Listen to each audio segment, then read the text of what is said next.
शुक्रवार को जारी अपने बयान में आरबीआई ने कहा कि ये नोट वैध रहेंगे और 30 सितंबर 2023 तक इन्हें बैंकों में जमा कराया जा सकता है।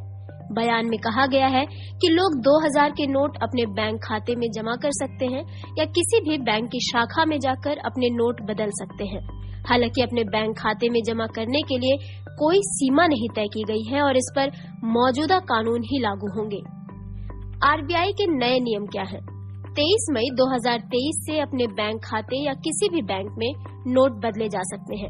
किसी भी बैंक शाखा में एक बार में 20,000 रुपए तक जमा किए जा सकते हैं। इस पूरी प्रक्रिया को समय सीमा में और जनता को पर्याप्त समय देते हुए पूरा करने के लिए सभी बैंकों में 30 सितंबर 2023 तक जमा करने की सुविधा रहेगी। इस बारे में सभी बैंकों को दिशा निर्देश भेज दिए गए हैं।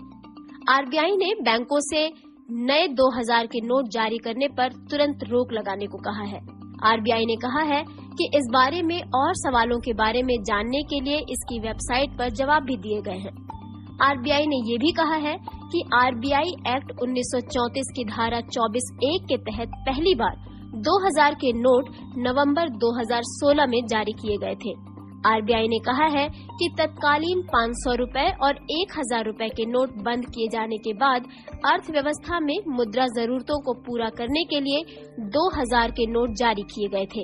आरबीआई का कहना है कि जब छोटे नोटों की आपूर्ति सुचारू हो गई तो 2018-19 में 2000 के नोटों को छापना बंद कर दिया गया।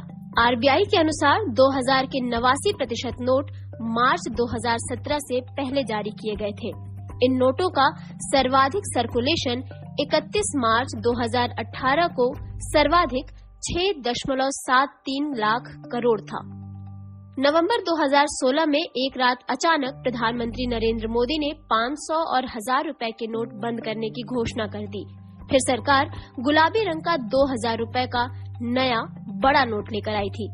8 नवंबर की उस रात प्रधानमंत्री मोदी ने नोटबंदी की घोषणा करते हुए कहा था कि रात 12 बजे के बाद से 500 और 1000 रुपए के नोट बंद हो जाएंगे और इसकी जगह भारतीय रिजर्व बैंक 2000 रुपए और 500 रुपए के नए नोट जारी करेगी।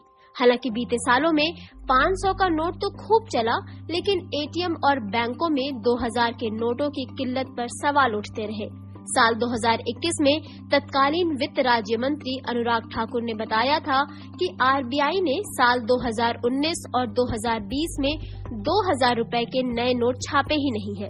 वहीं अनुराग ठाकुर ने साल 2020 में कहा था मार्च 2019 में 329.10 करोड़ रुपए की कीमत के 2000 रुपए के नोट बाजार में चल रहे थे। वहीं मार्च 2020 में इनकी कीमत कम होकर 273